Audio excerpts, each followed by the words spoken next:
प्रश्न नंबर 4 अनिम्नलिखित मुहावरे के अर्थ लिखकर के वाक्य में प्रयोग कीजिए। 2 मुहावरे 4 नंबर का। पहला है आंख उठाकर न देखना, उपेक्षा करना, बिल्कुल न देखना। वाक्य प्रयोग सेठ जी ने पुराने नौकर की ओर आंख उठाकर भी नहीं देखा। दूसरा है छाती पीट लेना, दुख प्रकट करना। वाक्य प्रयोग बेटा गुस्से में आकर चला गया तो माँ ने छाती पीट ली। आप इस प्रकार की वीडियो देखना चाहते हैं तो डिस्क्रिप्शन आपको गणित का असाइनमेंट का सॉल्यूशन और हिंदी के असाइनमेंट का सॉल्यूशन की लिंक मिल जाएगी, और भी विषय हम लेके आएंगे तो डिस्क्रिप्शन में जाके आप देख सकते हो। चैनल पर नए चैनल को सब्सक्राइब करना, क्योंकि हम इस प्रकार के वीडियो आपके लिए बनाते रहेंगे। तीसरा है सामान होना, सामना होना, सामने आना, सामने मिलना। वाक्य प्रयोग जंगल में घुसते ही युवक का एक शेर से सामना हो गया। चौथा है महारत हासिल करना, योग्यता प्राप्त करना। वाक्य प्रयोग हमें प्रत्येक मुसीबत को जीतने में आवश्यक महारत कर लेनी चाहिए। पांचवा है धोखा खाना, मूर्ख बनना, सच्ची बात को न समझ पाना। वाक्य प्रयोग भोले वाले लोग पीतल को सोना समझकर धोखा खा जाते हैं। छठा है तलवारें खींचना, लड़ने के लिए तलवारों को म्यान से बाहर निकाल लेना। वाक्य प्रयोग बात बढ़ते बढ़ते उनमें तलवारें खिंच गई।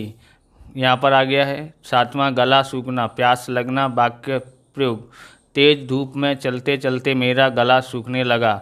आठवां है चिर विश्राम में जाना, मृत्यु होना। वाक्य प्रयोग राम राम रटते रटते बाबा जी चिर विश्राम में चले गए। नौवां है ब्रह्मांड घूमने लगना, चक्कर आना। वाक्य प्रयोग कमजोरी के कारण उसके सामने ब्रह्मांड घूमने लगा। क्वेश्चन नंबर 4 का व निम्नलिखित शब्दों का लिंग परिवर्तन कीजिए। 2 शब्द।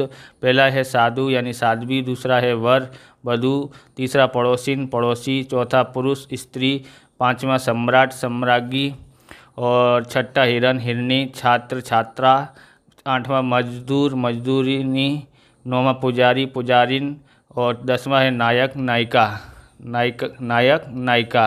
ओके, यहाँ पर देखते हैं क्वेश्चन नंबर 4 का निम्नलिखित वाक्यों में से विशेषण छांट के उनके प्रकार बताइए। पहला है सूरत ऐतिहासिक नगर है। उत्तर है ऐतिहासिक गुणवाचक विशेषण है। दूसरा है परिश्रमी छात्र कभी असफल नहीं होता है। उत्तर है परिश्रमी गुणवाचक विशेषण है। तीसरा है हमने बाजार से 2 लीटर दूध लिया, तो 2 लीटर परिणामवाचक विशेषण है। चौथा है छात्रावास में 20 छात्र हैं। उत्तर है 20 संख्यावाचक विशेषण है। पांचवा वे लड़के खेल रहे हैं। उत्तर वे सार्वजनिक विशेषण यानी सार्वनामिक है। सॉरी, क्या है, सार्वनामिक आएगा। छठा है सानिया बाजार से थोड़ी चीनी लाई, तो उत्तर है थोड़ी यानी परिणामवाचक विशेषण है। सातवां है कुछ लड़के उद्यान में खेल रहे थे, तो कुछ अनिश्चित संज्ञावाचक विशेषण है। ओम चतुर लड़का है, तो चतुर गुणवाचक विशेषण है। नौवां है श्याम 20 किलो आटा लाया। उत्तर है 20 किलो परिणामवाचक विशेषण है। 10वां साहिल के पास 10 रुपये हैं। उत्तर है 10 संख्यावाचक विशेषण है। क्वेश्चन नंबर 5 का ड कोष्टक में दिए गए निर्देश अनुसार वाक्यों का काल परिवर्तन कीजिए। मैं अहमदाबाद जा रहा हूँ, भविष्य काल में बदलना है तो मैं अहमदाबाद जाऊँगा। और यहाँ पर दूसरा है हामिद ने चिमटा खरीदा, वाक्य भूतकाल आएगा। हामिद ने चिमटा खरीदा, भूतकाल में बदलना है। तीसरा है गीता आइसक्रीम खाएगी, भूतकाल में बदलना। उत्तर गीता ने आइसक्रीम खाई।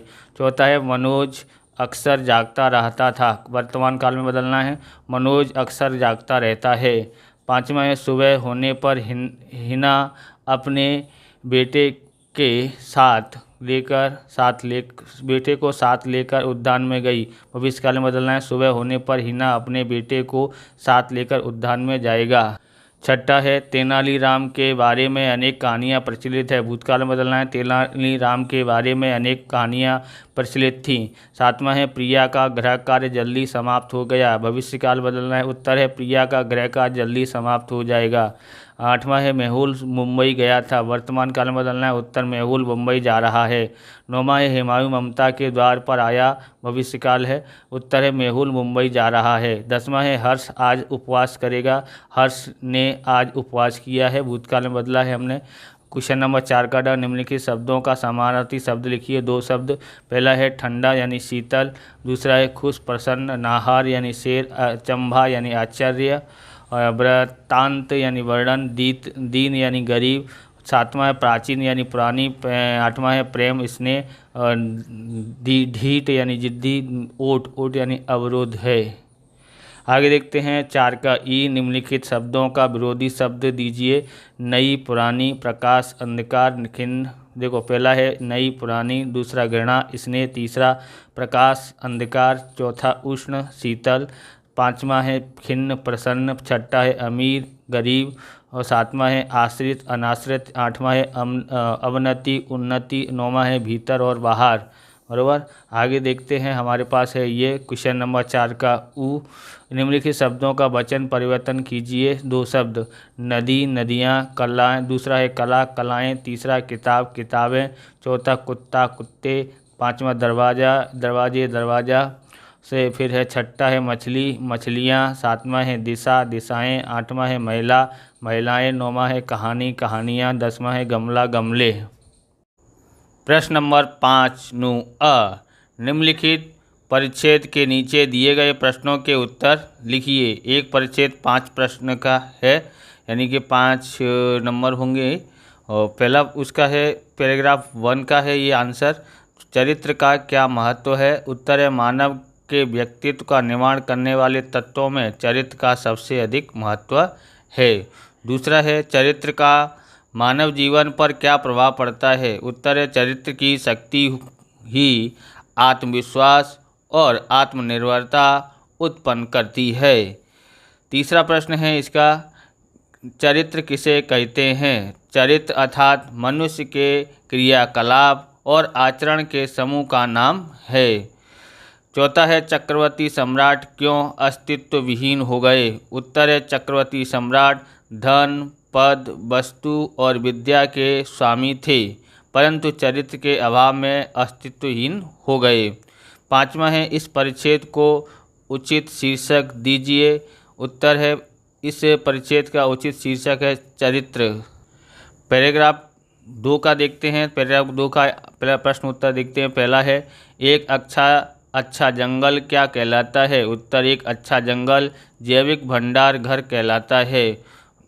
क्वेश्चन नंबर 2 है जंगल को ज़्यादा छांटने या ख़त्म करने से क्या नुकसान होता है? उत्तर जंगल को ज़्यादा छांटने या ख़त्म करने से अत्यंत उपयोगी ज़रूरत के समय काम आने वाली बहुमूल्य वस्तुएं नष्ट हो जाती हैं। तीसरा है अच्छा जंगल क्या उगाता है? उत्तर है अच्छा जंगल हजारों प्रजातियों के पौधों को उगाकर रखता है।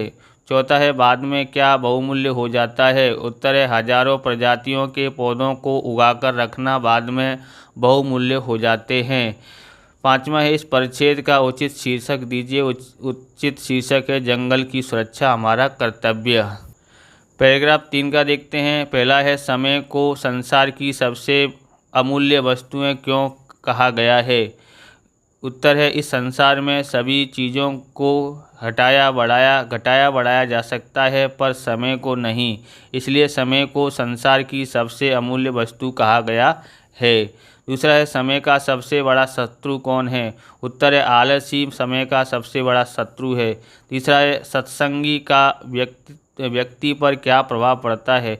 उत्तर है सत्संग के कारण व्यक्ति अपने अमूल्य समय को व्यर्थ ही बातों में नहीं गंवाता। चौथा है बड़े वैज्ञानिकों की सफलता का क्या रहस्य था? उत्तर है बड़े वैज्ञानिकों ने एक एक क्षण का सदुपयोग किया तथा संसार को अनेक आविष्कार प्रदान किए। यह बड़े वैज्ञानिकों की सफलता का रहस्य था। इस परिच्छेद का उचित शीर्षक दीजिए। उचित शीर्षक है समय का सदुपयोग। पैराग्राफ 4 है। पहला है जानवर को हम किस में बंद कर सकते हैं? उत्तर है जानवर को हम पिंजरे में बंद कर सकते हैं। दूसरा है जानवर कब सुखी नहीं रह सकता? उत्तर है यह जानवर पिंजरे में बंद हो तो सुखी नहीं रह सकता है। तीसरा है पशु पक्षी को क्या प्यारा लगता है? उत्तर है पशु पक्षी को जंगल प्यारा लगता है। चौथा इस परिच्छेद का संदेश क्या है? उत्तर है इस परिच्छेद का संदेश है कि पशु पक्षियों को पिंजरे में बंद नहीं करना चाहिए। पांचवा है इस परिच्छेद को उचित शीर्षक दीजिए। तो उत्तर है इस परिच्छेद का उचित शीर्षक है पशु पक्षी की आज़ादी।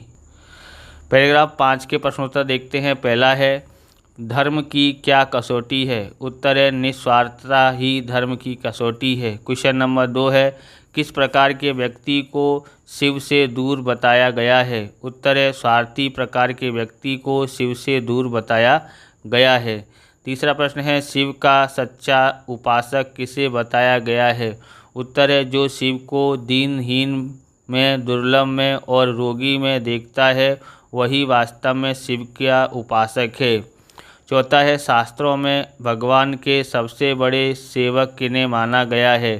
शास्त्रों में कहा है कि जो भगवान के सेवकों की सेवा करते हैं वे भगवान के सबसे बड़े उपासक हैं।